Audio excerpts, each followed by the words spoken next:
ఇష్టం వచ్చినట్టు సబ్ ఇన్స్పెక్టర్ని దుర్భాష అన్ని వీడియోలు ఉన్నాయి.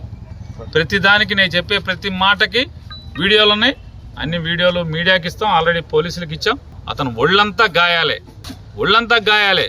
నేనేమంటున్నానంటే బాగా ఎక్కువ సమూహం ఉన్నటువంటి కులాలకు సంబంధించినటువంటి వాడు చాలామంది ఉన్నారు. గౌడాసు పెద్ద సమూహంలో ఉంటారు, యాదవులు పెద్ద సమూహంలో ఉంటారు, కాపులు పెద్ద సమూహంలో ఉంటారు. ఆ కులాల్లో కూడా పవన్ కళ్యాణ్ విమర్శిస్తున్నారుగా, వాళ్ళ ఇళ్ళకి వెళ్ళి ఎందుకు తనలేకపోతున్నారు? మీ రౌడీజం కేవలం ఒక రజక కుటుంబం మీద, ఒంటరిగా బతికే రజక కుటుంబం మీద ఒక ఆర్ఎంపీ డాక్టర్ని ఇల్లు ధ్వంసం చేసి అతన్ని కొట్టి మీ రౌడీజం చూపిస్తున్నారు కదా. బందర్లో కొంతమంది గౌడాస్ కుటుంబాలు కూడా పవన్ కళ్యాణ్ విమర్శిస్తున్నాయి కదా, కొంతమంది కాపుల కుటుంబాలు కూడా విమర్శిస్తున్నాయి కదా, యాదవుల కుటుంబాలు కూడా విమర్శిస్తున్నారు కదా. యాదవులు కూడా వెళ్ళి వాళ్ళ ఇళ్ళ మీదకి వెళ్ళి ఎందుకు కొట్టలేరు? రజకుడు కాబట్టి, లోకువ ఒంటరి కుటుంబం కాబట్టి వీళ్ళ దగ్గరికి వెళ్తే మిమ్మల్ని తుంపులుగా కాళ్ళు కీళ్ళు ఇరిచేస్తారు కాబట్టి, మీ రౌడీజాన్ని తీసుకెళ్లి శ్మశానంలో పాతేడతారు కాబట్టి వాళ్ళు ఇళ్ళకి వెళ్ళరు. అంతే కదా. లోకు అని చెప్పని ఒక రజకుడి ఇంటికి వెళ్ళి మీరు బీభత్సం చేస్తారా? నేను పోలీసులు డిమాండ్ చేస్తున్నా, కృష్ణా జిల్లా ఎస్పీ గారిని డిమాండ్ చేస్తున్నా.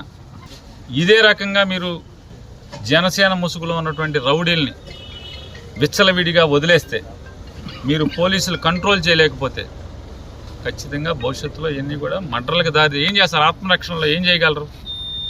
పోలీసు ఇట్లా రౌడీలను కంట్రోల్ చేయలేకపోతే, బందర్లో గూండాయిజాన్ని కంట్రోల్ చేయలేకపోతే ప్రజలు ఏం చేస్తారు? ఎవడ ఆత్మరక్షణ అది చేసుకోవాలి కదా, ప్రాణ రక్షణ చేసుకోవాలి కదా. ఎవడైనా ధైర్యంగా ఎలా పడుకోగలుగుతారు ఇంట్లో ప్రజలందరూ? అరే పోలీసు ఉంది, ఊళ్ళో పోలీస్ స్టేషన్ ఉంది, పోలీసులు ఉన్నారు, రౌడీలను తిరగనివ్వరు. ఎవడన్నా రౌడీజం చేస్తే తీసుకెళ్ళి పంబ రేగొడతారు. మళ్ళీ రౌడీజం చేయాలంటే భయం వచ్చేట్టు చేస్తారని చెప్పని ప్రజల నమ్మకం ఉంది. ఆ నమ్మకాన్ని మీరు పాడు చేయొద్దు, నమ్మకాన్ని ఒమ్ము చేయొద్దు. ప్రజలకి పోలీసుల మీద ఉన్న నమ్మకాన్ని పాడు చేయబాకండి.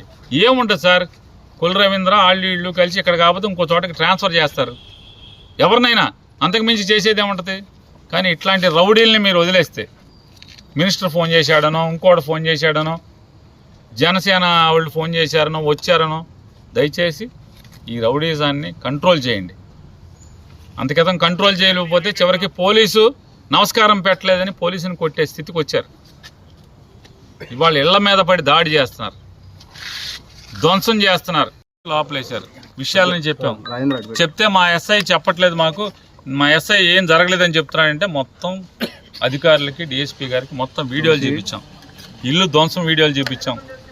సతీష్ అనేటువంటి ఒక దళితుడిని, ఆ ఇంటి పక్కన ఉన్నటువంటి బడ్డీ కొట్టు, ఆ సతీష్ అనేటువంటి దళితుడి బడ్డీ డ్రింక్ షాప్ మొత్తాన్ని ధ్వంసం చేశారు. ఆ సతీష్ని కొట్టారు. తాళ్లపాలెం ఎస్సీ కాలనీలో ఉన్నటువంటి ఆ షాప్ అది. ఆ సతీష్ అనేటువంటి ఆ దళిత షాపు యజమాని అతన్ని కొట్టారు, షాప్ అంతా ధ్వంసం చేశారు. ఆ వీడియోలు కూడా మీడియాకి ఇస్తున్నాం, ఆ వీడియోలు కూడా ఎస్పీ గారికి ఇచ్చాం, డిఎస్పీ గారికి ఇచ్చాం. అవన్నీ కూడా వాళ్ళు కంప్లైంట్ ఇస్తున్నారు.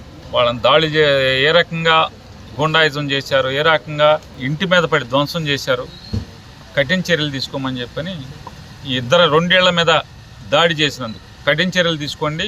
జనసేన జెండా కప్పుకు తిరుగుతున్నటువంటి ఊర్లో బహిరంగంగా విచ్చలవిడిగా సంచరిస్తున్న ఈ రౌడీ మృగాల్ని కంట్రోల్ చేయమని ఎస్పీ గారిని డిమాండ్ చేస్తున్నాం.